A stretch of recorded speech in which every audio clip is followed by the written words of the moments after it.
So very good morning. Today is the day 6 of our CE final financial reporting exam oriented batch, and we are moving ahead on the things which we are left.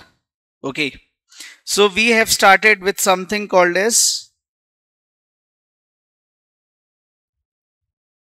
cancellation of share based payment scheme. Good morning. Cancellation of share based scheme में मैंने आपको बताया था कि cancellation क्या होता है. तो कैंसिलेशन का मतलब या तो कंपनी कैंसिल कर दे, क्या कर दे, शेयर बेस्ड पेमेंट स्कीम का ऑफर. क्यों करेगी? कंपनी को लगता है कि यार बेनिफिट तो ड्राइव हो ही गया ना, या फिर एम्प्लॉय तो इंटरेस्टेड ही नहीं है. इन दोनों रीजंस में से कोई एक कारण होगा जिसके कारण share based payment scheme cancel कर दी जाएगी. सर ट्रीटमेंट क्या होगा कि भैया जब तक कैंसिल नहीं हुई तब तक तो आप एक्सपेंस रिकॉग्नाइज करोगे, और उसके बाद का मतलब कब तक अकाउंटिंग करते रहोगे? ईयर ऑफ कैंसिलेशन के ईयर तक. मान लो आपने 5 साल का वेस्टिंग पीरियड रखा, और 5 साल में क्या हुआ कि यार 5 में से 3 या 4 साल तक आपका कैंसिलेशन हुआ ही नहीं. Yes yes which batch? Okay 9:30 पे, 9:30 पे है वो. ओके सो कैंसिलेशन है. अब आप समझो कि यार मैंने क्या किया कि 5 साल का वेस्टिंग पीरियड रखा. 5 साल के वेस्टिंग पीरियड में तीसरे साल में ही कंपनी ने स्कीम को कैंसिल कर दिया, तो तीसरे साल तक अकाउंटिंग होगी. और जब कैंसिलेशन होगा तो ये चेक करना पड़ेगा क्या कंपनी कोई कैश कंपनसेशन दे रही है क्या एम्प्लॉय को. सर अगर दे रही है तो कैश कंपनसेशन की काउंटिंग कर दो. इट इज जस्ट लाइक कि वो कैश कंपनसेशन क्यों दिया जा रहा है? To buy back the securities. मतलब कंपनी खुद के शेयर्स को बाय बैक कर रही है. यस और नो? और सर अगर नहीं दिया तो कैश कंपनसेशन नहीं दे रहे हो, तो जितना भी शेयर बेस्ड पेमेंट रिजर्व में बैलेंस है उस सबको कहां पे आप ट्रांसफर कर दोगे? सर जनरल रिजर्व में ट्रांसफर कर दोगे. Is that clear? ओके, वही चीज मैंने आपको बताई थी और उसकी एंट्री एक बताई थी. इसको अपन एक चार्ट से भी अगर मैं समझाऊं आपको तो just a second.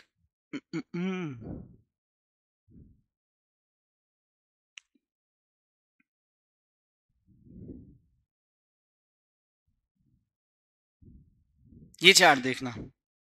Compensation to the employee. Compensation अगर कैश पेमेंट इफ यस तो क्या करना है भैया? पहली बात तो डेट ऑफ कैंसिलेशन तक अकाउंटिंग होगी. दिया तो कोई दिक्कत ही नहीं, जितना कैश पेमेंट किया एंट्री पास कर दो. कैश पेमेंट नहीं किया तो सारा का सारा बैलेंस कहां पे ट्रांसफर कर दो? शेयर बेस्ड पेमेंट रिजर्व में.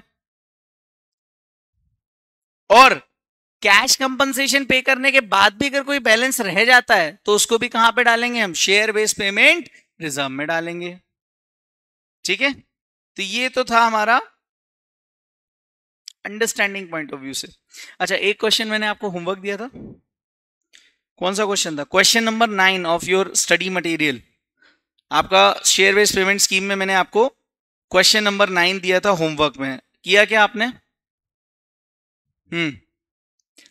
अखनूर किया? बाकियों ने किया?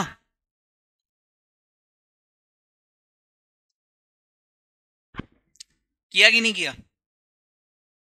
चलो अपन देख लेते हैं. QA limited on April 2011 granted 1000 share options to 2000 employees. Options vest कब तक होंगे? 31 मार्च 2014, मतलब 3 साल. Provided employee remains in employment till 31st of March 2014. 1st April 2011 को directors of the company estimated 1800 employees will qualify the option on 31st March. The estimate was amended to 1850 employees on 31 March 2012, 1840 employees on 31 मार्च 2013. तो वैसे भी इसमें सारी चीजें दी हुई हैं, सिर्फ अपने को अकाउंट स्टेटमेंट बनाना था. तो स्टेटमेंट के लिए अपन बना लेते हैं क्या? टेबल अपने को आनी चाहिए दोस्त. फाइनल में हमारा पता दिक्कत क्या होती है, हम क्वेश्चंस करते रह जाते हैं सी फाइनल में, बट कंसेप्चुअल क्लैरिटी मिस हो जाती है. तो हम हर क्वेश्चन को अपनी टिप एंड ट्रिक से करेंगे. ये देखो,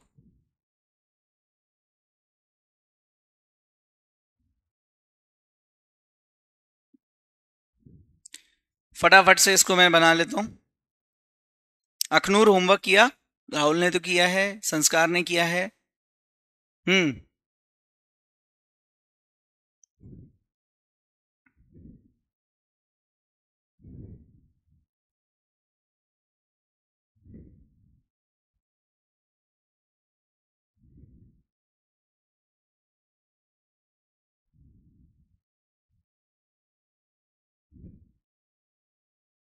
31 मार्च 2012 और 31 मार्च 2013, उसने कब तक के लिए पूछा? 31 मार्च 2013 तक पूछा, तो बाकी का मैं कोई जरूरत नहीं है। ठीक है। Number of employees to complete the vesting period कितना है बेटा, बताओ। सर पहले बार में 1850 दिया हुआ है क्वेश्चन में, जो 2012 में ओवर हो रहा है, और उसके बाद दिया हुआ है 1840। हर एम्प्लॉय को अपन 1000 ऑप्शंस दे रहे हैं, यस और नो? बेटा करना चाहिए ना होमवर्क, अपन अगर कर रहे हैं तो होमवर्क तो करो प्लीज। होमवर्क नहीं करोगे तो फिर आप एग्जाम के टाइम कैसे करोगे? जितना ज्यादा अभी लिखने का कर लोगे तो उतना ज्यादा चांसेस है अपने फाइनल के अकाउंट्स में अपनी एग्जाम्शन आ जाए, है ना? प्लीज होमवर्क कीजिए यार। चलो, fair value of the option, fair value of the option क्या है सर? 1.20 दी क्या? हाँ, इनिशियली 1.20 दिए, 1.20। पीरियड फैक्टर आ जाएगा, पीरियड फैक्टर कितना आएगा? 1/3, 2/3। हमसे थर्ड ईयर का पूछा ही नहीं है तो हम बनाएंगे नहीं। ठीक है, निकाल लो एक्सपेंस कितना आया था, कितना? 74 और 1472, ये तीन लेस किया 74, तो ये आ जाएगा 74 और ये आ जाएगा 73 2000। बट इसमें चेंज हो रहा है ना आगे जाके ऑप्शन, मॉडिफिकेशन का क्वेश्चन है, तो ये तो अपन ने स्टेप नंबर 1 कर लिया। अब स्टेप नंबर 2 में अपन क्या कैलकुलेट करेंगे? Additional expenses. तो चलो step number 2,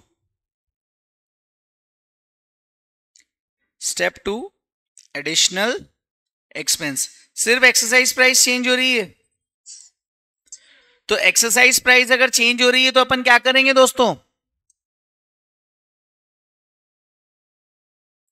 fair value of the option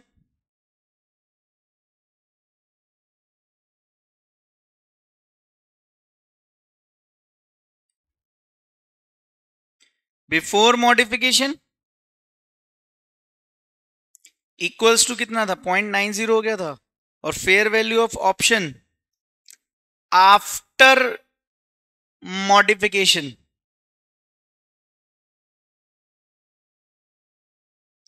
1.05, 1.05 ये हो गया आपका आफ्टर मॉडिफिकेशन। अब इसमें डिफरेंस कितना आया? 0.15 का, इसको अपन बोलेंगे change in fair value of option.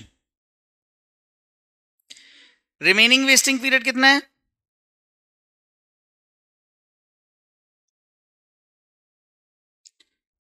तो रिमेनिंग वेस्टिंग पीरियड के लिए अपने को कहां से देखना है? सितंबर 2012 से लेके 31 मार्च 2013, सॉरी 3 साल था ना, 31 मार्च 2014 है ना, सॉरी 31 2014। तो रिमेनिंग वेस्टिंग पीरियड कितना बचा है सर? 39 2012 टू 31 मार्च 2014 आ जाएगा यहां पर 18 मंथ्स। गिन लो, इस 18 मंथ्स में बाइफर्केशन करना जरा, तो 12-13 के कितने हैं? 6 मंथ्स, और 13-14 के 12 मंथ्स। तो बस 31 मार्च 2013 के लिए कितना आ जाएगा एडिशनल एक्सपेंस? क्योंकि हमें सिर्फ 31 मार्च 2013 के लिए चाहिए ना, तो फटाफट से निकाल लेते हैं।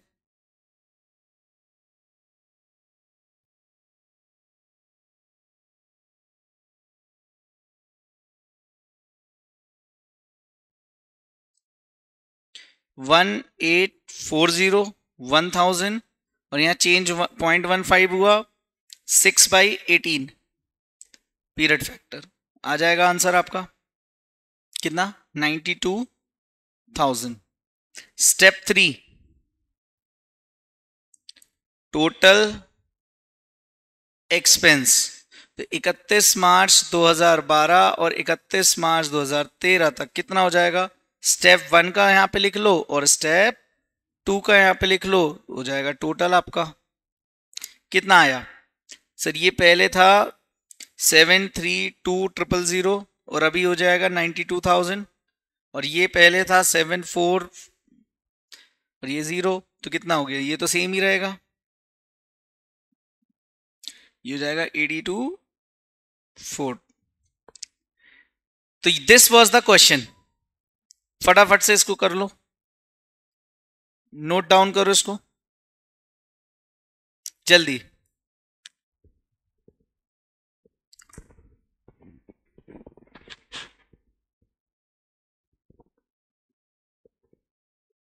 Note it down.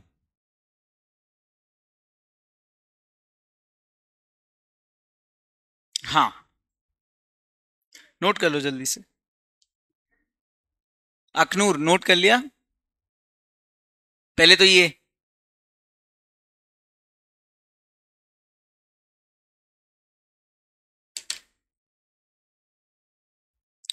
चलो आगे बढ़े। तो होमवर्क वाला क्वेश्चन भी मैंने आपको करवा दिया।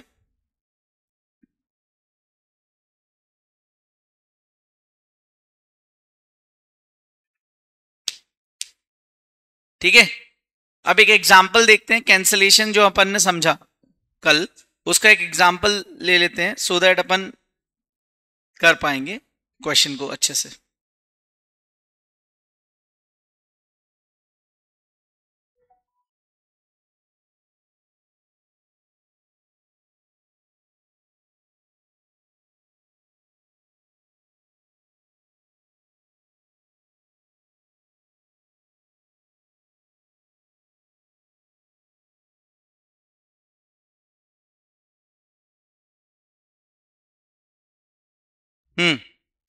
एग्जाम्पल देखिए, नंबर ऑफ ऑप्शंस दिए हैं अपने को 100, नंबर ऑफ एम्प्लॉइज है 500, fair value of the option 20, vesting period 4 years, at the end of the year 1 number of employees 490 and expected to leave 440, number of employees at the year end 2 470, in year end 2 the scheme is cancelled and compensation paid rupees 5 per option when fair value of the option was 4 rupees.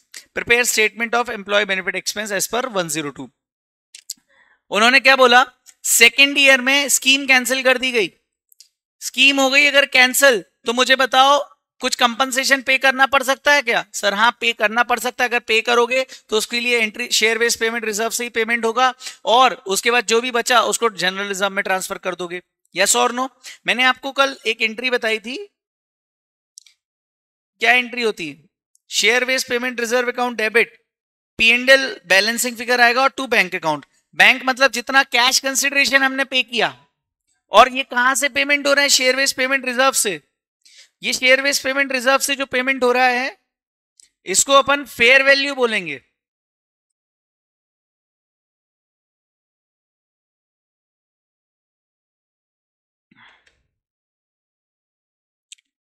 Homework किया था,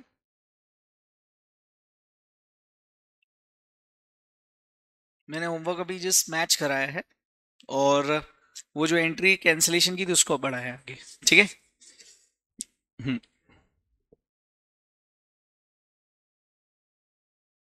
आ गया। तो share based payment reserve में क्या आएगा, number of employees on the date of cancellation, number of option into fair value, और bank में क्या आएगा, number of employees into number of options and amount paid for per option, fair value plus excess payment. ठीक है, तो मैंने जो आपको एग्जांपल नया दिया है वापस से देखो क्या बोल रहा है, 100 एम्प्लॉइज हैं, सॉरी 100 ऑप्शंस है, 500 एम्प्लॉइज हैं, 20 फेयर वैल्यू है, वेस्टिंग पीरियड 4 साल का है। ईयर 1 पे नंबर ऑफ एम्प्लॉइज कितने बचे, 490, और अभी भी एक्सपेक्टेशन है कि 40 और छोड़ के चले जाएंगे। अपने को ये देखना है कि number of employees at the year and 2 कितने हैं, 470। ईयर एंड 2 पे ना स्कीम कैंसिल हो गई, कंपनसेशन पे किया 5 रुपए पर ऑप्शन, और जिस दिन कैंसिलेशन हुआ उस दिन की फेयर वैल्यू भी अपने को दे के रखी है। अपने को एम्प्लॉय बेनिफिट एक्सपेंस का स्टेटमेंट बनाना है, मतलब एक्सपेंस पर एनम निकालना है। तो निकाल लेते हैं इस क्वेश्चन में। सिंपली अपने को कुछ और नहीं करना, जल्दी से टेबल को कॉपी मारना है।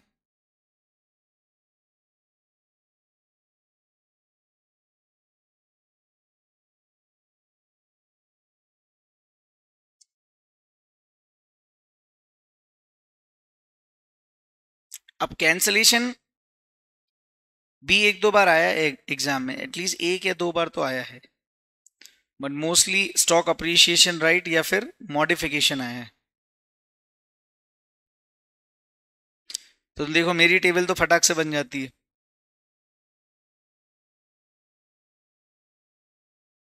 ठीक है, अच्छा ये कौन सा एग्जाम्पल नंबर था? 6 थे, एग्जाम्पल नंबर 6।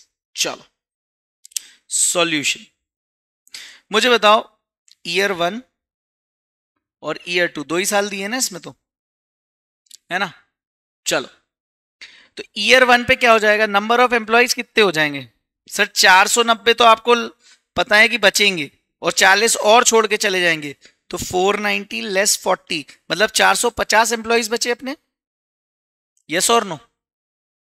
आज इंदौर में बढ़िया बारिश हुई है, और भयंकर बारिश हुई सुबह सुबह, मजा ही आ गया। 1 घंटे और होती क्लास कैंसिल थी आज। 450, देन 100 ऑप्शंस अपन पर एम्प्लॉय दे रहे हैं। फेयर वैल्यू पर ऑप्शन इनिशियली कितना था यार दोस्त? 20 रुपीज, और 1/4 हमने 4 साल का वेस्टिंग पीरियड रखा था। मैंने आपको कंसेप्ट बताया था कि जब तक कैंसिल ना हो जाए तब तक एक्सपेंस रिकॉग्नाइज करना है उस साल तक जिस साल कैंसिलेशन ना हो जाए। तो देखो इसका निकाल के बताना, 450 into 100 into 20 divide by 4, calculator पे कैलकुलेट करना है फटाफट से।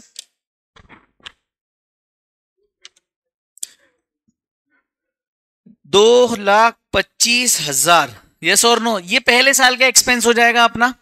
एंट्री क्या होगी? Entry employee benefit expense account debit to share based payment reserve, और P&L account debit to employ benefit expense. इस साल तो पूरा एक्सपेंस सेम ही रहेगा, कोई अलग से खर्चा नहीं हुआ। दूसरे साल में क्या हुआ सर? 470 एम्प्लॉयज ही बचे हैं। अच्छा 100 ऑप्शन अपन ने दिए 20 रुपए पर ऑप्शन के हिसाब से। अब यहां पे समझना ये कौन सा साल है जिस साल क्या हो गया है, स्कीम कैंसिल हो गई है। तो क्या हम वेस्टिंग पीरियड देखेंगे इधर स्क्रीन पर? 4 साल था और ईयर 2 पे ही कैंसिलेशन हो गया।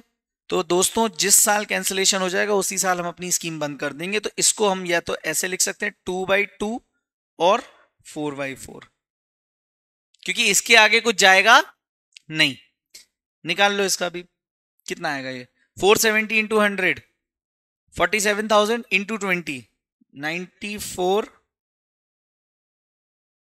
इतना आ रहा है। हाँ, और इसमें से ऑलरेडी पिछले साल का जो एक्सपेंस है वो लेस कर दो। कितना बचा ऑनलाइन? कितना बचा है जल्दी बताओ? 715,000। ठीक है, अब ईयर 3 और ईयर 4 में कुछ होगा क्या? क्योंकि 4 साल वेस्टिंग पीरियड था सर, कुछ भी नहीं होने वाला है यहां पे, क्योंकि स्कीम ही कैंसिल हो गई। Now what we are doing is journal entries pass करते हैं।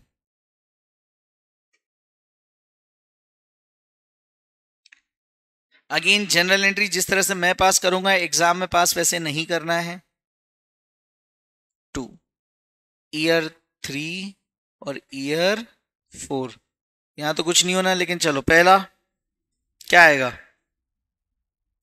Sir? Employee benefit expense account debit to share based payment reserve 2,25,000, और यहां कितना आ जाएगा? 71, है ना। यही एंट्री यहां पे आएगी, payroll account debit to employ benefit expense, same amount से आएगा। यहां तक तो कोई समस्या नहीं सर। अब समस्या तो यहां तक कोई नहीं है, बट अब एक तीसरी एंट्री आएगी जिसको मैं पिंक कलर से एंट्री कर रहा हूं, समझना। Sir third year second year में ही कैंसिलेशन हुआ है, तो एंट्री आ जाएगी share based payment reserve account debit to bank account.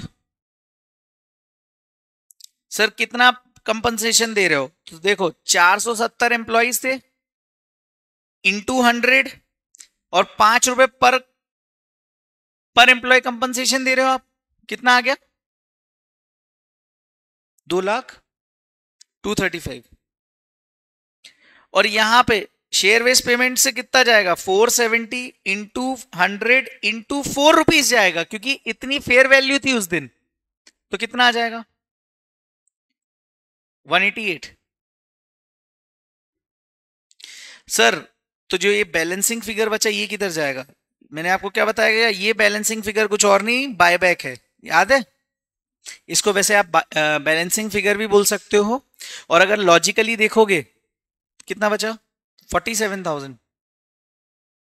ठीक है, लॉजिकली पता क्या हो रहा है, ये 470 एम्प्लॉइज इंटू 100 पर ऑप्शन और ₹1 बायबैक का अलग से।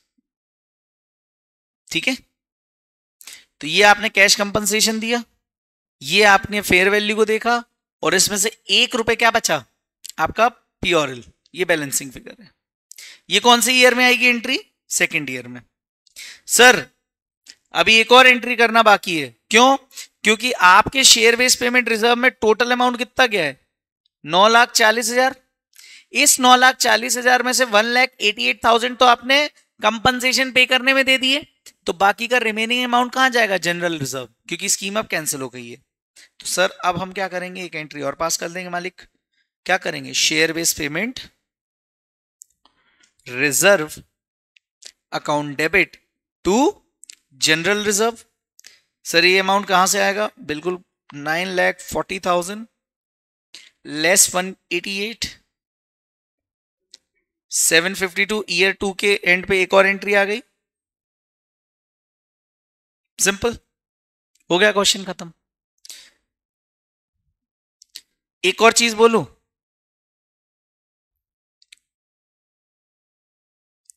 however if no compensation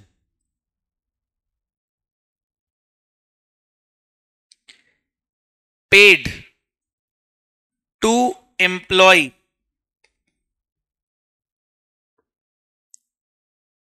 no compensation paid to employee, then ये दो एंट्री थोड़ी होती, देन तो पता ही डायरेक्ट एंट्री हो जाती है share based payment reserve account debit to general reserve, और 9,40,000 पूरा का पूरा कहां चला जाता जनरल रिजर्व में। बोलो कर पाओगे इसको एग्जाम में कि नहीं, फटाफट से मुझे बताओ, इसको नोट कर लो, नोट इट डाउन।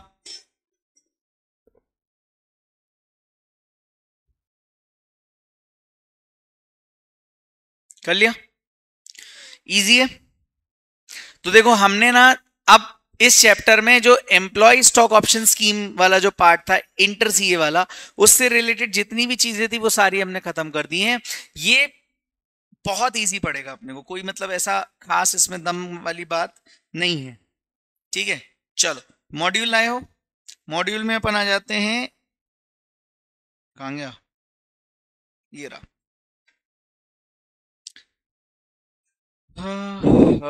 ये देखो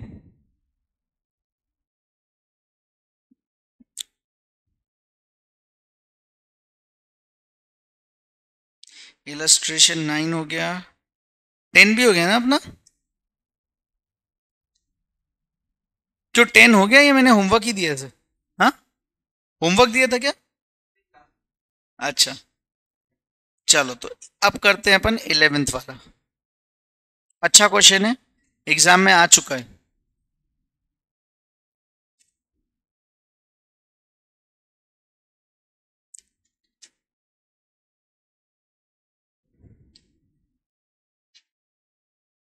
पेज नंबर 7.100, पर दिया हुआ है क्वेश्चन आईसीआई के स्टडी मटेरियल में।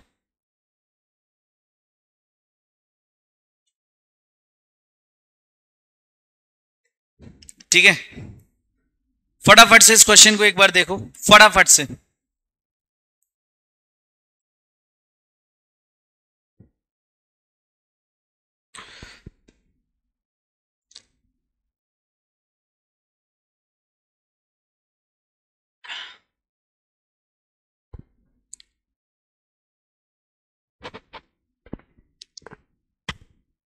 क्या दिया है देखो, अनारा fertilizers limited issued 2000 share options to 10 directors for an exercise price of ₹100.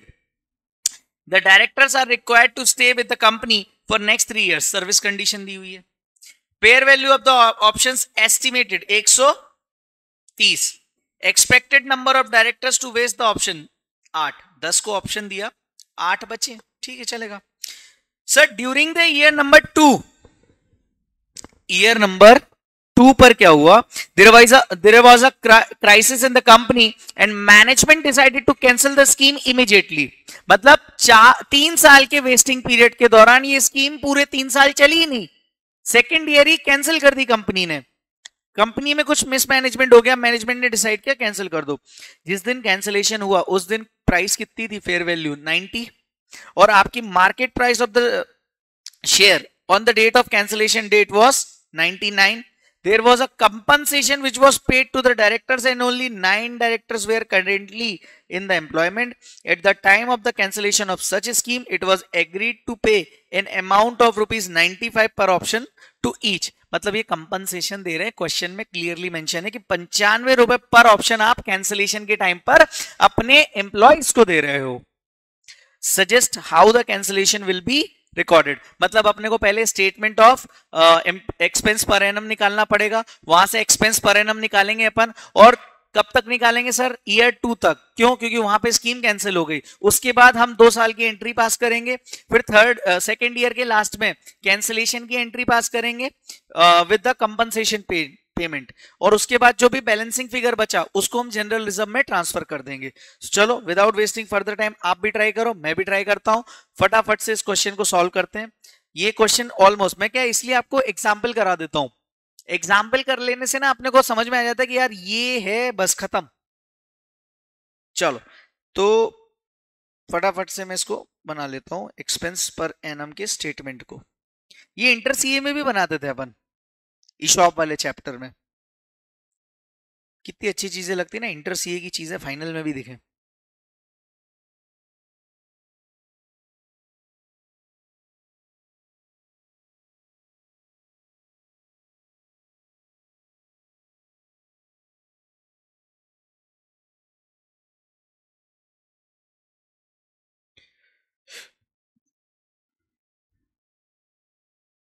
चलो सॉल्यूशन, कितने एम्प्लॉयज थे ईयर 1 पे, 8, ईयर 2 पे 9, ठीक है।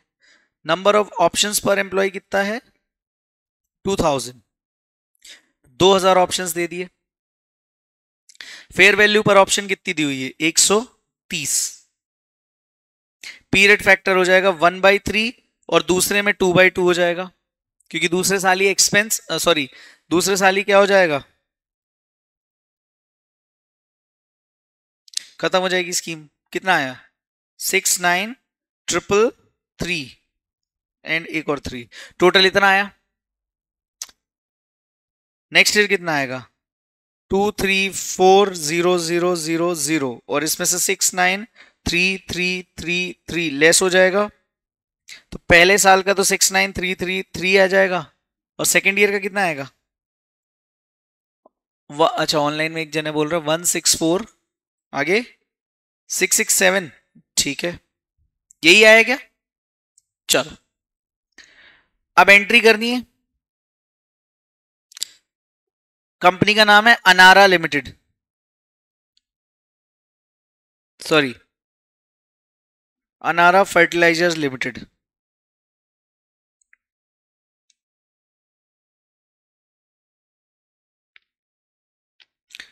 लिमिटेड। प्रेजेंटेशन का बहुत ध्यान रखना है यार एग्जाम में, ठीक है। सो जर्नल एंट्रीज,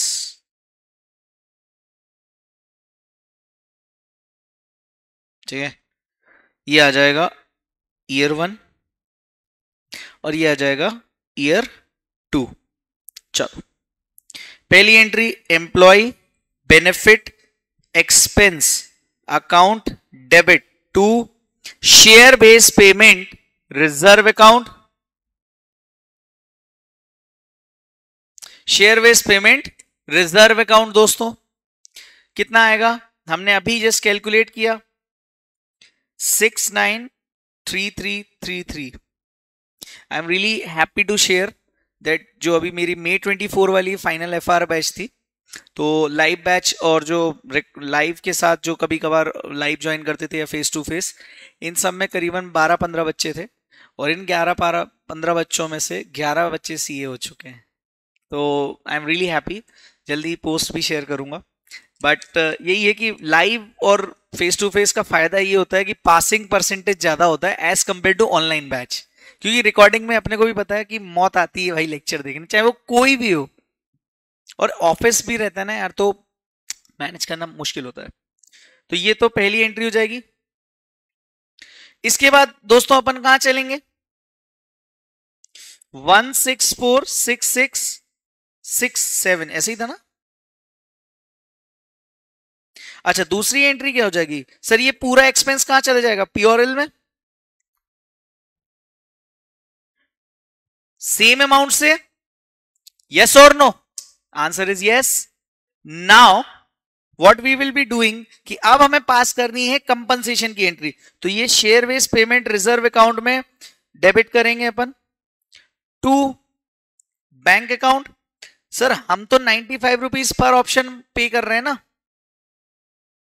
अच्छा एक बात तो मुझे बताओ जरा, एक क्वेश्चन में देखो ना, यहां fair value of the option on the date of cancellation given है और एक दिया है market price of the share on the date of cancellation. हमें कौन सी प्राइस लेनी है, पक्का? हाँ, ये कंफ्यूजन मत करना है, इसको इग्नोर करना है, ये सिर्फ इसलिए दिए ताकि आपका ध्यान खराब, मतलब आप गलती करो।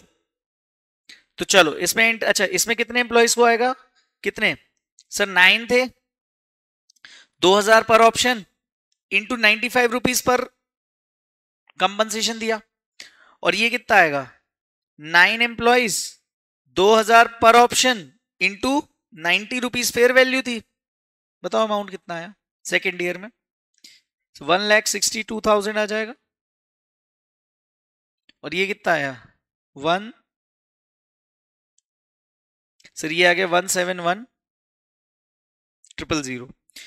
इसमें बैलेंसिंग फिगर किधर जाएगी, P&L account debit, that is the balancing figure, how much 90,000। हो गया कैंसिलेशन की एंट्री। सर बैलेंसिंग अमाउंट किधर गया अब इसका, तो share based payment reserve account debit to कितना जनरल रिजर्व, ये अगेन जो बैलेंसिंग बचा 72,000। कैसे लाए सर, 234 लेस कर दो 162, तो जितना बचा वो चला जाएगा कहां पे, जनरल रिजर्व में। ये एग्जाम में आया हुआ क्वेश्चन है 10 मार्क्स का। अभी करंट सीए फाइनल सिलेबस में अगर आप देखोगे तो ये जो क्वेश्चन है ये आपका, ये मान के चलना 8 मार्क्स तक आएगा, 7 to 8 मार्क्स श्योर शॉर्ट। और मुझे बताओ इस क्वेश्चन में एक ऐसा पॉइंट नहीं है जो छोड़ दो आप, मतलब जहां जिस वजह से आपको क्वेश्चन बने ना, ठीक है। तो एक तो ये हो गया,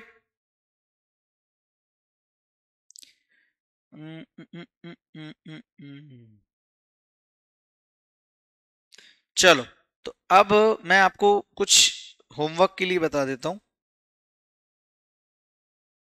इलस्ट्रेशन 11 हो गया, 10 हो गया अपना ना मैराथन इंक वाला, राइट।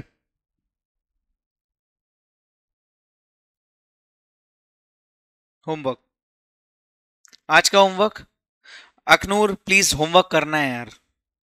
देखो सीए फाइनल में अपने को क्लियर करना, मैं होमवर्क में 1 या 2 ही क्वेश्चन देता हूं।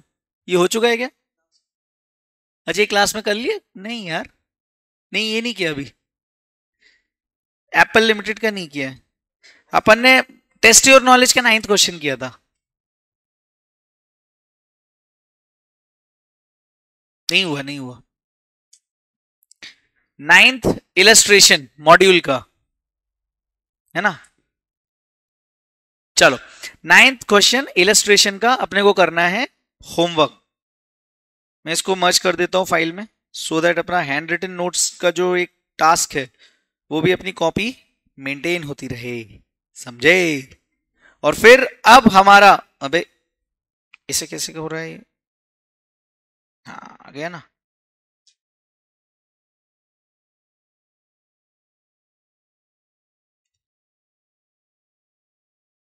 ठीक है, this is your homework for today. Now we are moving to now the second thing. मैंने आपको जब चैप्टर स्टार्ट किया था याद है, चैप्टर का एक ओवरव्यू दिया था कि हमें इस चैप्टर में क्या पढ़ना है। हमें पढ़ना था एम्प्लॉयज के अंदर equity settled option, then cash settled option. हमने जितना भी अभी तक पढ़ा इक्विटी सेटल्ड ऑप्शन में, हम एक बार क्विक रिकैप कर लेते हैं। हमने क्या क्या पढ़ा था सर? सबसे पहले हमने एक्सपेंस पर एनम समझा, एम्प्लॉय कितने होते हैं उसको समझा, वेस्टिंग पीरियड क्या होता है। वेस्टिंग पीरियड में दो चीजें हैं, wasting condition, non wasting condition. Wasting condition तो सर्विस कंडीशन और परफॉर्मेंस कंडीशन। सर्विस कंडीशन की इतने टाइम तक आपको ऑफिस में काम करना पड़ेगा। परफॉर्मेंस कंडीशन के अंदर दो चीजें हो जाती, इंटरनल और एक्सटर्नल। इंटरनल में भाई आपको कोई टारगेट दिया जाएगा कि कंपनी के इंटरनल फैक्टर्स को कंट्रोल करो, और वहां पर आपको उसके अकॉर्डिंग आपका मतलब वेस्टिंग पीरियड डिसाइड होगा। लेकिन अगर आपको मार्केट प्राइस बढ़ानी है, market price of the share बढ़ानी है, that is the external factor, तो उस केस में आपको डे वन पे ही डिसाइड करना है कि कितना टाइम आप उसको ये काम करने के लिए दे रहे हो। अगर उससे ज्यादा टाइम लग गया तो जितना आपने शुरुआत में दिया उतने तक अकाउंटिंग होगी, लेकिन अगर उससे कम टाइम लगा तो जितना टाइम आपने दिया एज कंपेयर टू जितने कम टाइम में उसने कर लिया, तो जितना कम टाइम वाला था, फॉर एग्जांपल मैंने आपको 4 इयर्स दिया, आपने 3 साल में ही वो टारगेट अचीव कर लिया, तो 3 साल तक ही हम उसका एक्सपेंडिचर रिकॉग्नाइज करेंगे। Is that clear? उसके बाद नॉन वेस्टिंग कंडीशन में क्या था कि आप डायरेक्टली क्या चले जाते हो, डायरेक्टली आप सामने वाले को दे देते हो एक्सरसाइज करने का ऑप्शन, वेस्टिंग पीरियड होता ही नहीं है। अच्छा, लेकिन जैसे ही वो एक्सरसाइज करेगा तो आप पोस्ट वेस्टिंग रिस्ट्रिक्शन डाल देते हो कि भाई इतने टाइम पीरियड तक कंपनी का एम्प्लॉय कंपनी के शेयर्स बेच नहीं सकता। याद है? उसके बाद हमने इसमें देखा मॉडिफिकेशन क्या होता है और कैंसिलेशन क्या होता है। सर मॉडिफिकेशन में हमने क्या सीखा था? मॉडिफिकेशन क्यों होता है sir? Change in the terms of share based payment scheme, और उसका रीजन क्या था कि भैया हो सकता है कंपनी की fair market value of the share कटती चली जा रही है, तो हमें एम्प्लॉय को इंटरेस्टेड रखने के लिए क्या करना पड़ेगा? मॉडिफिकेशन करना पड़ेगा। मॉडिफिकेशन करने के लिए जब हम बेनिफिट कंपनी के एम्प्लॉय को देंगे तो हमें एडिशनल खर्चा करना पड़ेगा। वो एडिशनल खर्चा दो कारणों से होगा। पहला कारण क्या होगा? या तो मैं नंबर ऑफ ऑप्शंस जो दे रहा हूं वो बढ़ा दूं, या और साथ ही साथ क्या कर सकता हूं? एक्सरसाइज प्राइस कम कर दूं। तो जितना भी एडिशनल एक्सपेंस है उसको भी हमें रिकॉग्नाइज करना है। अकाउंटिंग हम कैसे करते थे? पहले तो हम स्टेप नंबर 1 करते थे विदाउट मॉडिफिकेशन, जैसा हम करते आ रहे हैं। उसके बाद स्टेप नंबर 2 में एडिशनल एक्सपेंस कैलकुलेट करते थे, और स्टेप नंबर 3 में टोटल कर देते थे उन दोनों का। फिर हमने पढ़ा कैंसिलेशन कल। कैंसिलेशन में क्या था सर? कैंसिलेशन में मैंने पढ़ा, कैंसिलेशन में मैंने क्या पढ़ा कि सर कंपनी क्या कर रही है? शेयर बेस्ड पेमेंट स्कीम को ही कैंसिल कर दे रही है। अब उसमें क्या हो जाता है कि sir share based payment scheme को कैंसिल कर दिया आपने, तो उसके लिए कंपनी पहले ये देखती है या तो बेनिफिट ड्राइव हो गया, या फिर एम्प्लॉय को कितना भी लालच दे दो वो डिसइंटरेस्टेड है कंपनी से, तो भैया कैंसिलेशन कर दो। कैंसिलेशन अगर होगा तो उस केस में अकाउंटिंग कब तक करेंगे अपन? जिस साल तक कैंसिलेशन हुआ है। उसके बाद सर अगर कैंसिलेशन के दौरान जो शेयर बेस्ड पेमेंट रिजर्व में अमाउंट आया है उसका भुगतान दो जगह पे होगा। पहला, अगर कंपनी कोई कैश कंपनसेशन पे कर रही है, अगर वो कर रही है तो उसको पेमेंट कर दो, बैलेंसिंग फिगर पीओरएल में जाएगा। सर दूसरा, अगर कुछ हुआ नहीं तो जनरल रिजर्व में जाना ही है, और जो बच गया तो वो भी कहां जाएगा? जनरल रिजर्व में। ये हमने पढ़ा पूरा इक्विटी सेटल्ड ऑप्शन में पिछले 2 दिन के अंदर। अब हम आते हैं सीए फाइनल का सबसे बेहतरीन चीज। अच्छा, ये हमने सीए इंटर में भी पढ़ा था ओल्ड सिलेबस में, बस इतना था, ये था हमारा गाइडेंस नोट 19। बट अब ये आ गया पूरा इंड एस 102। ये पूरा इंड एस 102। तो अब अपन आते हैं कैश सेटल्ड ऑप्शन पे। तो हम एक सेकेंड ना हेडिंग डाल लेंगे ना, चलो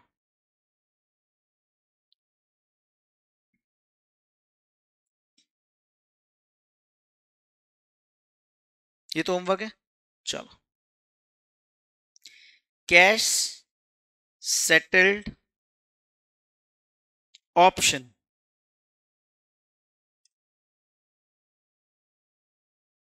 कैश सेटल्ड ऑप्शन,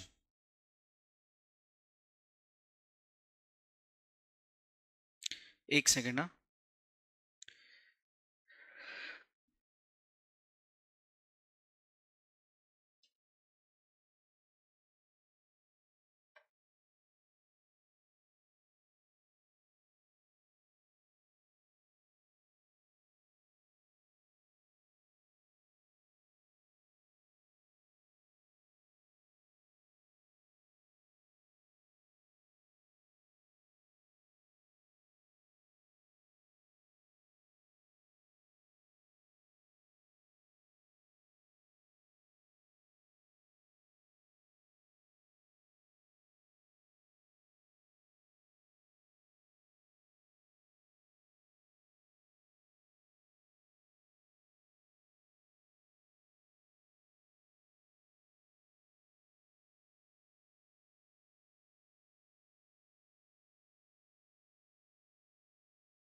चल सॉरी कुछ अर्जेंट मैसेज था इसलिए।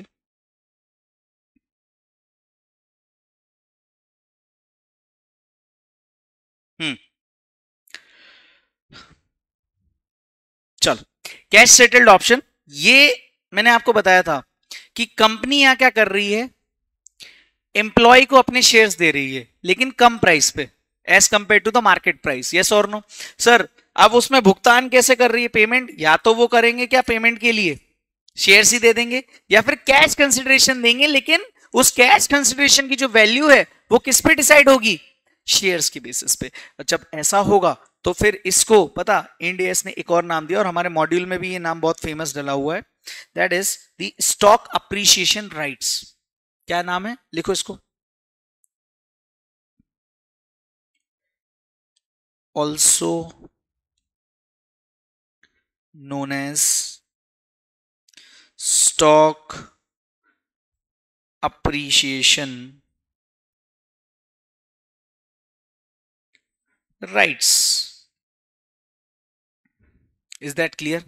अच्छा ये फेवरेट है, ये भयंकर फेवरेट है इंस्टीट्यूट का,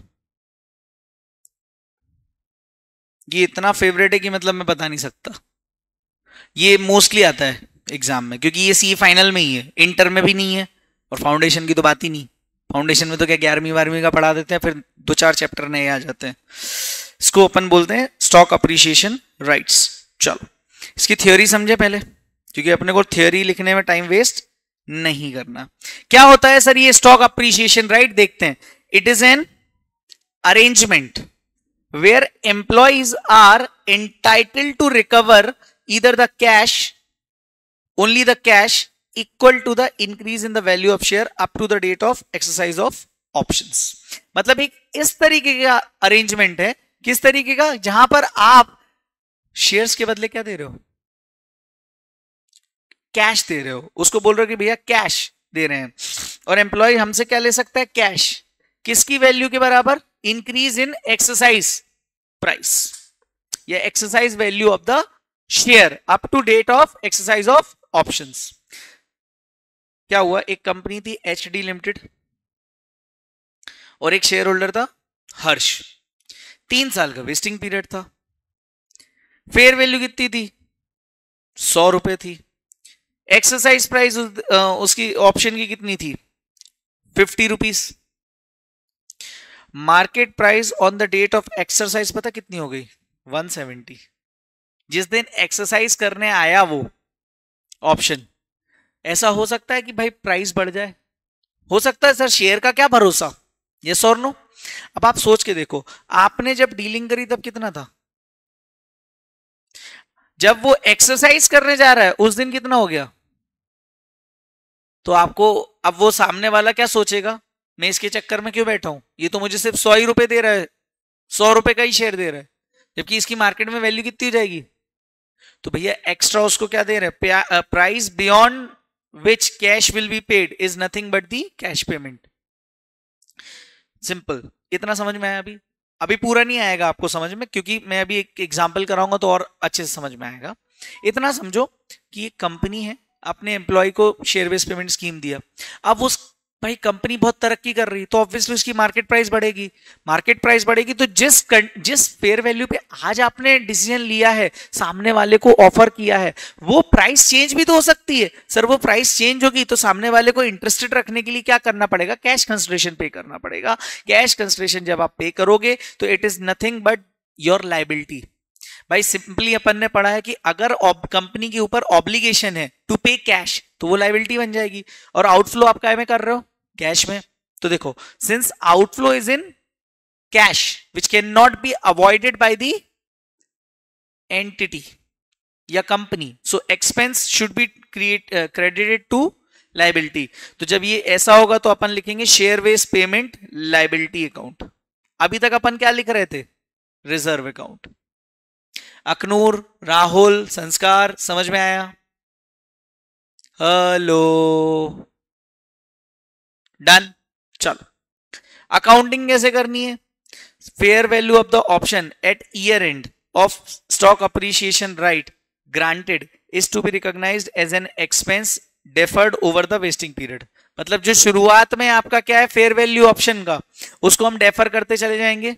कब तक? जब तक वेस्टिंग पीरियड खत्म ना हो। वो तो हम अभी भी कर रहे थे सर। पोस्ट वेस्टिंग डेट अगर कोई चेंज होता है fair value of the stock appreciation में, जब तक कि उसका पेमेंट ना हो जाए, is recognised as an expense without deferment. वो उसी साल का एक्सपेंस मान लिया जाएगा। मतलब मान लो आपने क्या किया है, अच्छा एक एग्जांपल दिया ही ना मैंने, 5 साल का, सॉरी 3 साल का वेस्टिंग पीरियड है और 2 साल एक्सरसाइज पीरियड है। तो 3 साल तक तो आप क्या करोगे? फेयर वैल्यू जो ग्रांट डेट पे थी उसको डेफर करते रहोगे, और चौथा और 5वां साल जो आपका आ रहा है जिसमें सामने वाला एक्सरसाइज कभी भी कर सकता है ऑप्शन, उस दौरान अगर कोई चेंज होता है फेयर वैल्यू में तो उस फेयर वैल्यू चेंज को आप उसी साल रिकॉग्नाइज करोगे एज एन इमीडिएट एक्सपेंस। वहां पर इसका मतलब पीरियड फैक्टर नहीं लगने वाला। ये समझ में आया? Stock appreciation right when recognized will be entitled to intrinsic value of the shares as on the exercise date. Fair value of the shares as on exercise date less exercise price. Basically जो आपकी fair value मान लो 170 है, less कर दिया, exercise आप 50 रुपए में करने को बोल रहे हो, तो 120 रुपए ही तो बची अपनी इंट्रिंसिक वैल्यू। अपन ने शुरुआत में देखा था इंट्रिंसिक वैल्यू क्या होती है, 200 रुपए 20, तो 180 जो बचा था, है ना। Share not exercised will be reverse through payroll. जो भाई आपने 1000 ऑप्शन दिए थे, सामने वाले ने पूरे नहीं करे, तो जितने कर दिए वो तो ठीक है, जितना नहीं किया रिवर्स मार दो। सिंपली वो ये कहना चाह रहा है कि मान लो कोई नंबर ऑफ एम्प्लॉय है आपका 1, नंबर ऑफ ऑप्शन है 1, आपने क्या किया 111 रुपए के हिसाब से 111 रुपए डे 1 पे फेयर वैल्यू थी, कोई दिक्कत नहीं। ईयर 1 के एंड में कितनी थी 133, तो इस 133 को जब तक की वेस्टिंग पीरियड चल रहा है 3 साल तक, इसको डेफर करते रहेंगे। तो अपन 133 डिवाइड बाई 1/3, फिर अगले साल मान लो चेंज हो गई तो 155 इंटू 2 डिवाइड बाई 3, और ऑलरेडी जो पिछले साल रिकॉग्नाइज हो गई उसको लेस कर दो। यही तो करते हैं अपन। थर्ड वाले में क्या हुआ, ये चेंज हो गई वापस 210 हो गई, अब ये 210 इंटू 3/3 लेस 44 लेस 59, तो 107। अब ये जो ईयर 4 वाला आ रहा है इसको डेफर नहीं करना है, क्योंकि ये तो एक्सरसाइज प्राइस पीरियड आ गया ना, ईयर 5 में भी एक्सरसाइज पीरियड आ गया। हाँ, लेकिन ये जो 260 है ये तो क्यूमुलेटिव है, इसमें से ये जरूर लेस कर दो, ठीक है। बस पीरियड फैक्टर अपना 0 हो जाएगा। अब अपने को क्या करना है, इसके लिए क्वेश्चन समझना है। इलस्ट्रेशन 2 निकालो, इसको इनकॉर्पोरेट कर दूं ये थ्योरी को फाइल में, है ना, ताकि आपको आसानी रहे।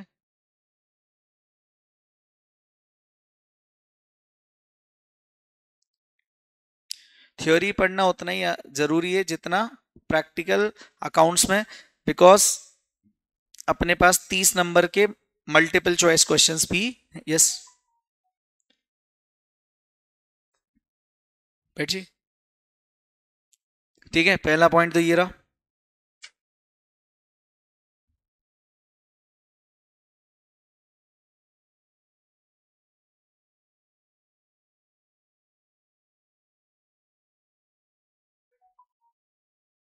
कॉपी।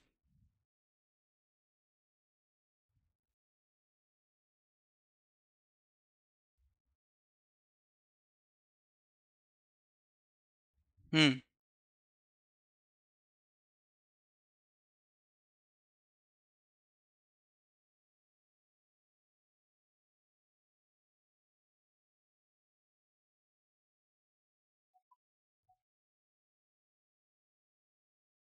ठीक है,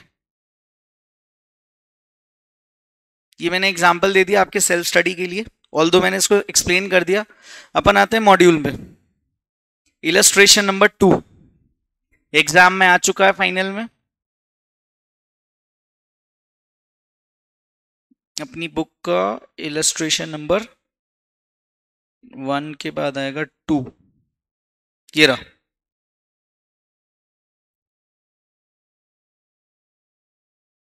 copy.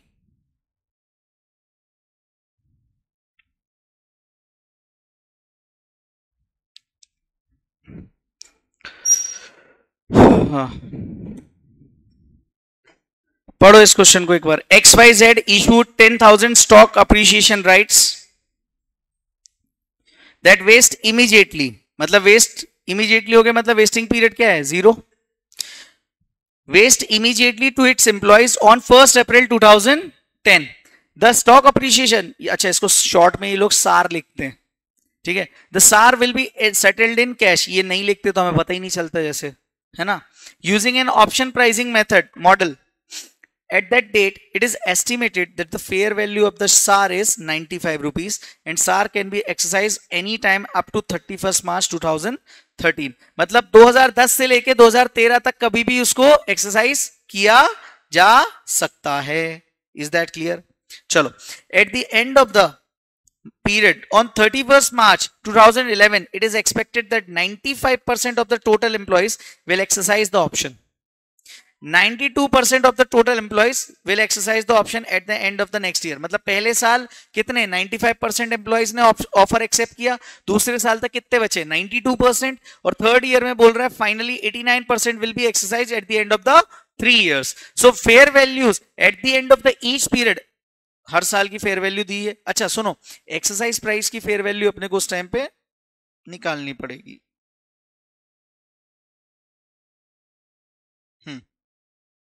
Sorry, exercise price, exercise period के दौरान अपने को फेयर वैल्यू जो दी है इसका डेफरमेंट नहीं होता, याद रखना। वेस्टिंग पीरियड के दौरान ही डेफरमेंट होता है, मतलब पीरियड फैक्टर हमारा हमेशा 0 रहेगा, ठीक है।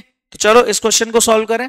अब इस क्वेश्चन में खास बात क्या है, वेस्टिंग पीरियड नहीं है, तो अपने को नोट डालना पड़ेगा कि वेस्टिंग पीरियड नहीं है, अदरवाइज क्या होगा कि एग्जामिनर बोलेगा कि नोट ही नहीं डाला। वो क्या है, प्रेजेंटेशन। देखो, एक होता है नॉलेज, दूसरा होता है आंसर राइटिंग। आंसर आपका बहुत प्यार से लिखना है सीए की एग्जाम में, बिकॉज क्या हो जाता है, मार्क्स काटने की गुंजाइश बढ़ जाती है। तो चलो फटाफट से इसका सॉल्यूशन पहले मैं लिखता हूं, आप लोग इसको देखो, फिर घर पे आप इसको ट्राई करिएगा, ठीक है। So vesting period is equal to 0 years since immediately got wasted। yes or no? yes or no? चलो सर, हमारा एक्सरसाइज पीरियड कितना है? 3 years। therefore expense should be recognized for exercise period without deferment.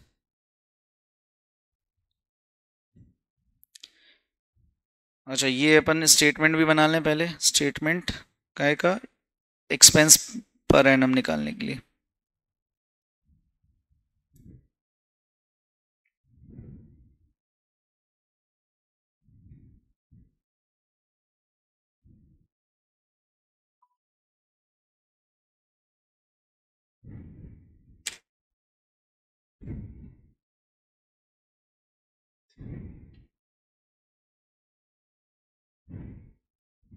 Solve करो इसको एक बार,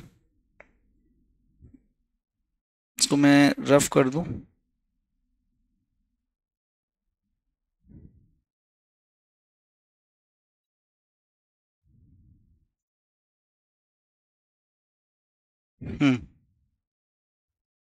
चलो,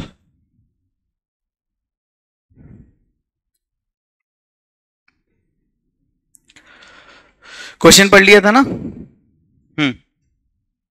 number of employees expected to vest. अच्छा, number of employees दिया हुआ है कि इस क्वेश्चन में? ध्यान से देखो, नहीं दिया ना, तो अपन ये जो परसेंटेज है ना,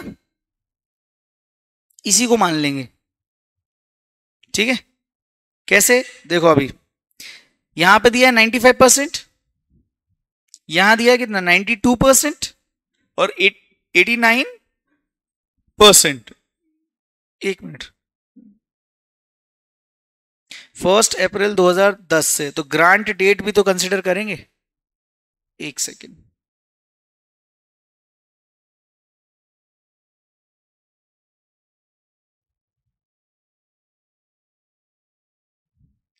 first April 2010, that is the grant date. फिर पहला ईयर एंड कब होगा? 31 मार्च 2011, दूसरा 31 मार्च 2012 और तीसरा होगा 31 मार्च 2013। इस दिन तो 100% एम्प्लॉय थे डे 1 पे। ईयर एंड 1 पे कितना हुआ? 95%। ईयर एंड 2 पर कितना हुआ? 92%। और ईयर एंड 3 पर कितना हुआ? 89%। यस और no? Sir, number of options कितना नहीं है? आपने कितना शेयर्स ऑफर करे हैं एम्प्लॉय को? 10,000।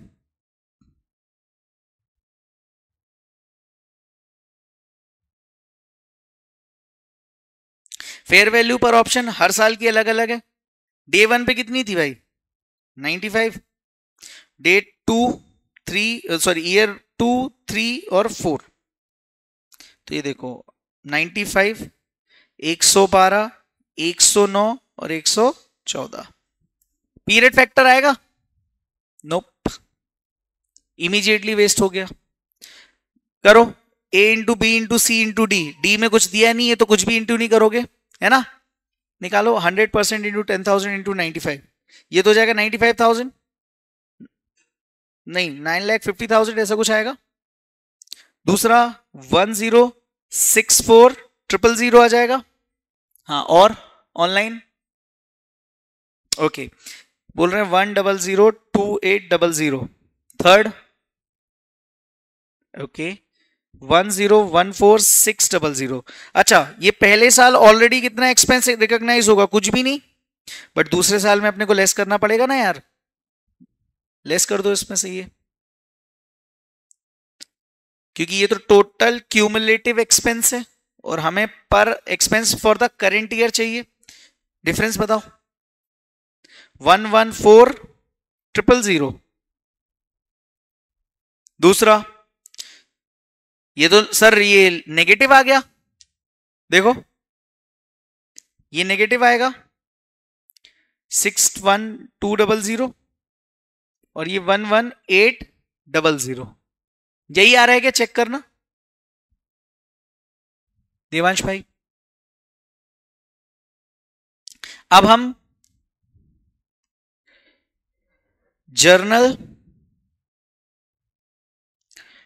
इन the books of XYZ limited journal entry pass करेंगे। जर्नल एंट्री पास करेंगे, क्या एंट्री होगी बताओ? Sir, employee benefit expense account debit. अच्छा, ये कहां होगी? 1/4/2010 पे भी एंट्री आएगी, 31 मार्च 2011, 31 मार्च 2012 और 31 मार्च 2013 को आएगी। 2 share based payment liability account आएगा। अब रिजर्व नहीं बचा, क्यों? क्योंकि जब जब जब आप कैश में पेमेंट कर रहे हो तब कंपनी के ऊपर ये लाइबिलिटी है, ऑब्लिगेशन है, और जब आपने ऑब्लिगेशन टू पे करना है तो ये हमेशा लाइबिलिटी कहलाएगी।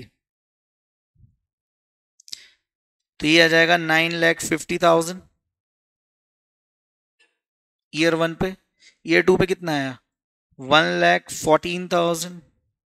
ऐसे कुछ आया ना सर? लाइबिलिटी तो नेगेटिव भी हो सकती है, सिर्फ शेयर होल्डर फंड नेगेटिव नहीं होता कभी। याद हो बचपन में हमने पढ़ा है liability can be negative, Indians भी बोलता है, बिकॉज इंडियस चलता है प्रैक्टिकल एजम्पशंस पे। तो ये नेगेटिव फिगर से एंट्री अमाउंट जाएगा, और ये नेक्स्ट ईयर कितने से हो जाएगा? पहली बार अगर आपने नोटिस किया हो तो ग्रांट डेट पर भी एंट्री पास हुई, लेकिन क्यों हुई? रीजन वेस्टिंग पीरियड 0 था। अदरवाइज क्या होता? वेस्टिंग पीरियड के एंड वाले टाइम की एंट्री थी। समझे? चलो नेक्स्ट एंट्री क्या होगी सर? ये जो खर्चा हुआ ये कहां जाएगा? स्टेटमेंट ऑफ प्रॉफिट और लॉस में, to employ benefit expense. Same exam में ऐसा मत करके आ जाना, सेम पूरा अमाउंट लिखना पड़ता है। आप लोग कॉमर्स के हो? ओके चलो अच्छा, ये जो आ गया क्यूमुलेटिव एक्सपेंस कितना था इनका? चारों साल का। ये जो टोटल एक्सपेंस है ये कहां चला जाएगा? Share base payment liability account में। अब इसका भुगतान काय में होगा? कैश या बैंक में? तो कर दो कैश या बैंक में, तो एंट्री हो जाएगी share based payment liability account, debit to bank account. यहां कुछ नहीं, यहां कुछ नहीं है। लास्ट ईयर होगा कितना? 1014600, 1014600, ये अपना टेबल। तो ये अपनी टेबल सही हुई तो एंट्री सही हो जाएंगी। टेबल गलत, क्वेश्चन गलत, 1 नंबर एक्सपेक्ट मत करना सी इंस्टीट्यूट से, याद रहेगा पक्का।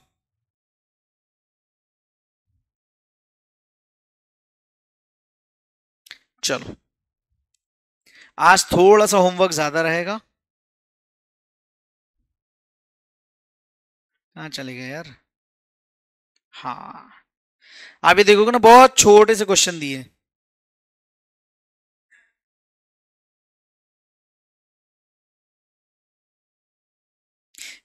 टेस्ट योर नॉलेज का क्वेश्चन 1 और क्वेश्चन 2 होमवर्क, ये दोनों क्वेश्चन कर सकते हो दोस्त। इसमें देखो मैं बता देता हूं क्या दिया है।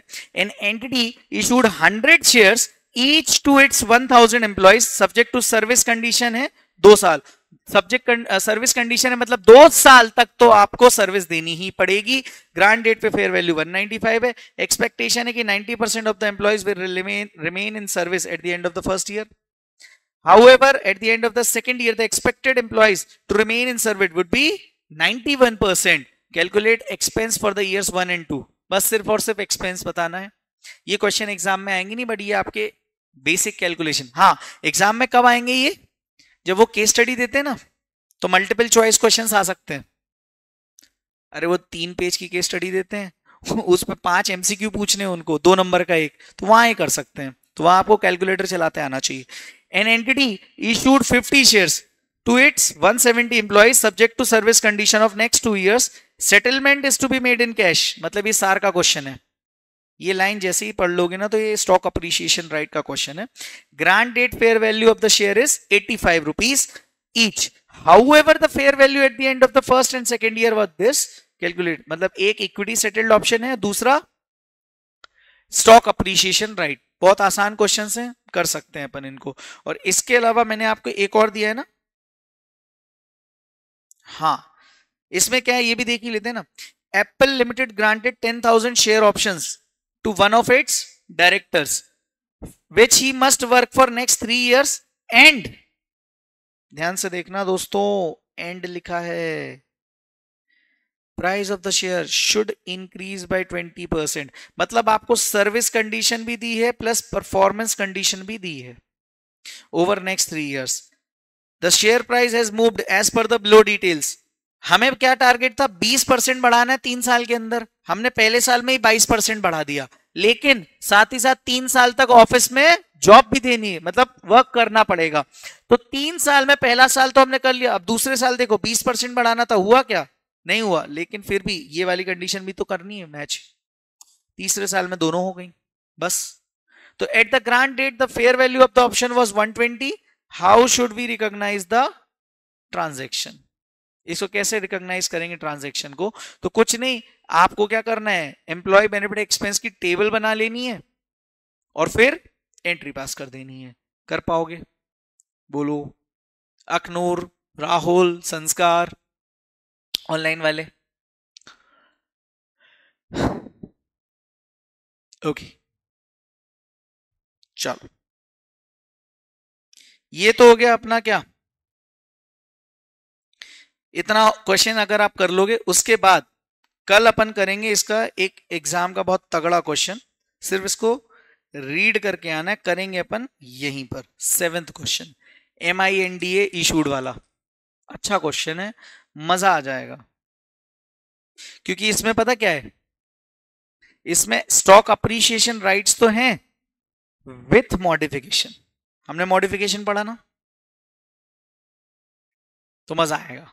तो ये इंपॉर्टेंट क्वेश्चन है, ठीक है। तो इसको अपन कल करेंगे, लेकिन अभी तक जो हमने पढ़ा पूरा रिकैप कर लिया है हमने, दूसरे पे आ गए हैं। और इसके बाद कल ही अपन खत्म कर देंगे ये वाला भी। थर्ड पार्टी वाला तो हार्डली आधे घंटे का लेक्चर है, तो मैंने बोला था ना आज या मैक्सिमम कल तक ये चैप्टर समाप्त करने की पूरी कोशिश है अपनी। इसके बाद हम चालू करेंगे अपना एक छोटा सा topic which is known as lease. Lease Ind AS 116, या आप बोलोगे तो बिजनेस कॉम्बिनेशन पे चलेंगे, मतलब अपन पहले बड़े चैप्टर से निपटा दें, ठीक है। चलिए, तो यहां तक कोई समस्या? ओके, आज यहां तक समझ में आ गया? चलो ठीक है। अच्छा, कल से ये क्लासेस अपनी सिर्फ और सिर्फ, मतलब आज का लेक्चर और यूट्यूब पर आएगा डेमो लेक्चर। देखो 60 से 65 दिन की जर्नी अपनी, 10% ऑफ द डेमो में आपका, yes yes, it will be get over सितंबर भी नहीं भाई, मिड ऑफ द सितंबर, मतलब 10 सितंबर तक अपन खत्म कर देंगे इस बैच को, ठीक है। मेरा कंसर्न ये है कि 10% of the lectures public demo करूंगा मैं, तो आज ये 6th लेक्चर है, बस दैट्स इट।